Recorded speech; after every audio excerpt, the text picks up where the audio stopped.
Halo teman-teman semuanya, untuk penggiat PLTS, ini kita lanjut lagi untuk proyek penambahan kanopi listrik.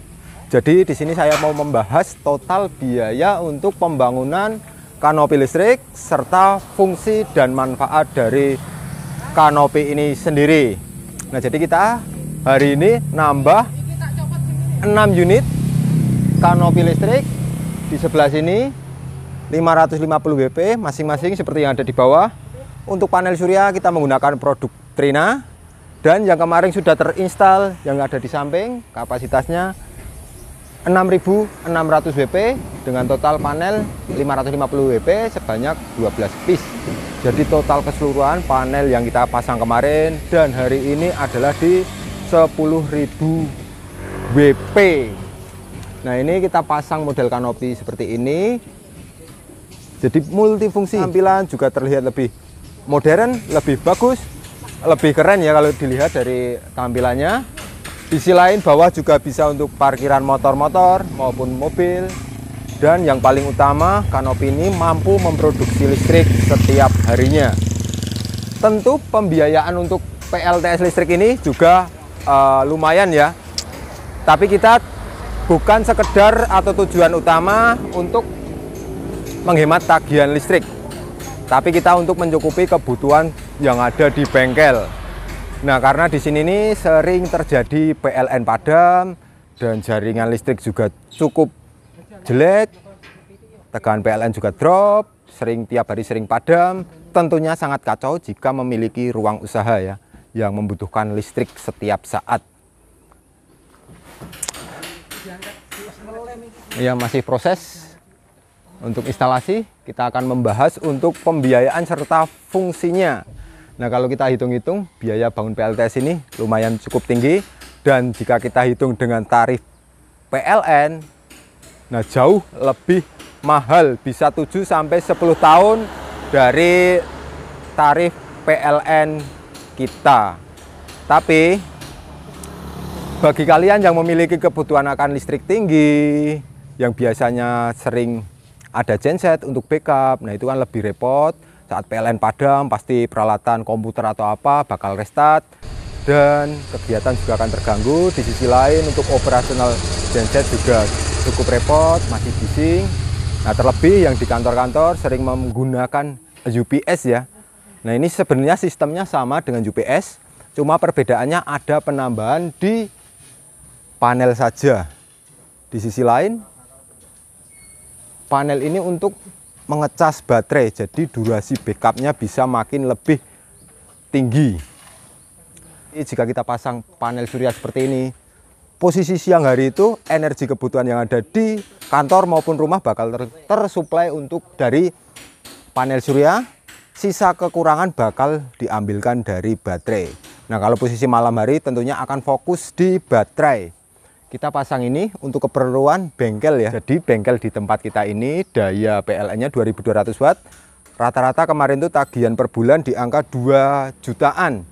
2 juta kalau dibagi TDL tarif dasar listrik itu per kWh sekisaran 1.500. Jadi kita kalau rata-rata per harinya habis sebesar 44 kWh. Tapi bengkel ini operasionalnya kan siang hari. Jadi kita tidak perlu pasang baterai besar-besar karena di sini baterai hanya untuk penyetabil saja. Sekarang akan kita rinci untuk pembiayaannya. Panel surya sendiri. Jadi ini pembiayaan tadi udah sempat saya kalkulasi, totalnya ada di 150 jutaan sana ya. Nah, jadi pembiayaan untuk kapasitas bengkel di tempat kita, daya PLN-nya itu 2200 watt dengan tagihan per bulan 2 jutaan. Dengan pemakaian harian di kisaran 44 kWh. Nah, 44 kWh ini kita dapat dari tarif bulanan ya, 2 juta dibagi TDL tarif dasar listrik yaitu di angka 1.500-an. Nah, untuk panel surya kita menggunakan 550 WP. Ini rata-rata untuk panel surya itu harganya 7.000 per WP. Jadi 7.000 kali 550 WP per lembar ini ada di 3.850.000 satu panel. Jadi untuk 18 panel sudah di angka 69.300.000 untuk biaya panel surya sendiri. Dan untuk biaya kanopi sendiri, ini kanopi ya. Kanopi ini hitungannya per WP, tergantung nanti tiap tukang las beda-beda. Kita menggunakan konstruksi besi yang tebal karena emang berat tumpuannya, di angka 10 jutaan untuk pembiayaan kanopi sendiri. Terus untuk kombiner yang kita pasang yang ada di samping seperti ini.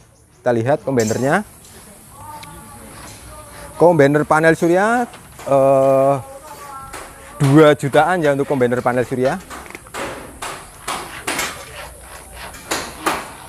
Sini hasil produksi panel juga udah kita kirim ke bengkel bawah.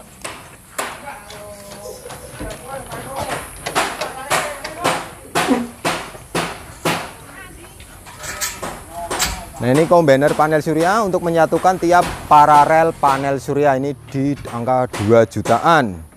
Terus untuk kabel panel surya, karena ini kita jauh dari sini ke bengkel bawah, butuh 2 kali tarikan di angka 80 meteran. Untuk kabel kisaran habis 4 jutaan untuk kabel sendiri. Kabel dari panel ke MPPT yang bawah. Terus untuk MPPT sendiri kita menggunakan 100 ampere sebanyak 2 unit. Jadi setiap MPPT menghandle 5000 watt atau menghandle 9 piece panel. 3 seri 3 paralel untuk 1 MPPT 100 ampere. Terus untuk smart inverter sendiri kita menggunakan kapasitas 10.000 watt. 10.000 watt ini di angka 15.500.000 untuk inverternya sendiri. Untuk baterai, karena ini produksi di bengkel kita posisi siang hari, jadi kita tidak membutuhkan daya tampung baterai yang besar. Jadi di sini baterai memang hanya kita manfaatkan sebagai penyetabil saja di saat kondisi sore hari seperti ini. Produksi panel surya kisaran hanya 3.000 watt, sedangkan pemakaian kita bisa sampai 5.000 watt. Jadi yang 2.000 watt diambilkan dari baterai. Jadi kita hanya terapkan 5 unit baterai sebagai penyetabil dengan harga satu baterai ini 7 juta, yaitu sudah 35 juta untuk baterai sendiri. Nah, untuk rak baterai sama inverter kisaran 1.800.000. Terus untuk jumper panel surya ya, ini habis 900 ribuan. Jadi kabel-kabel yang dari panel ke kombiner seperti konektor MC, klem-klem, nah itu di kisaran 900 ribuan. Terus untuk total biayanya ini kisaran 146.500.000. Jadi biaya untuk pembuatan kanopi listrik ini yang setiap harinya mampu produksi listrik sebesar 30-40 kWh di angka 150 jutaan.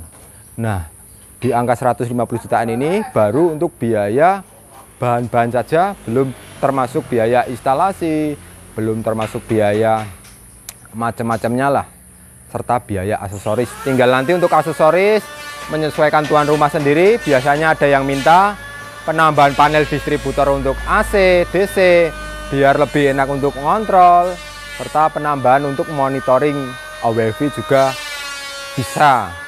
Jadi biaya 150 jutaan tadi baru biaya untuk bahan-bahan PLTS yang paling pokok.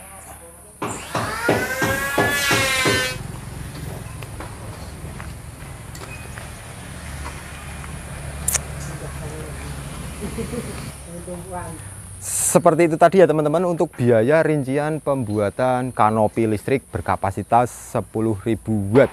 Jadi buat teman-teman yang ingin instalasi PLTS, kalau kebutuhannya hanya sekedar menghemat tagihan PLN bulanan, saya nggak sarankan untuk instalasi PLTS ini karena biaya memang cukup tinggi untuk biaya pertama. Tapi jika teman-teman memiliki kebutuhan listrik yang tinggi seperti untuk kantor atau punya kolam ikan koi, nah daripada teman-teman beli genset atau beli UPS, nah kita sarankan untuk sistem PLTS seperti ini lebih efisien.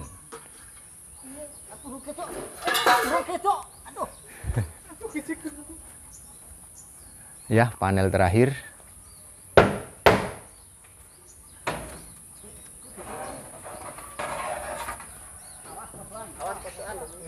Oh,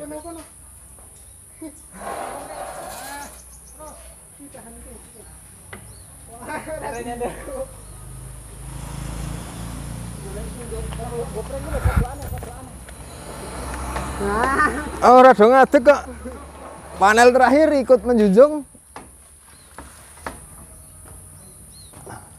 Yuk jelempit. Oke.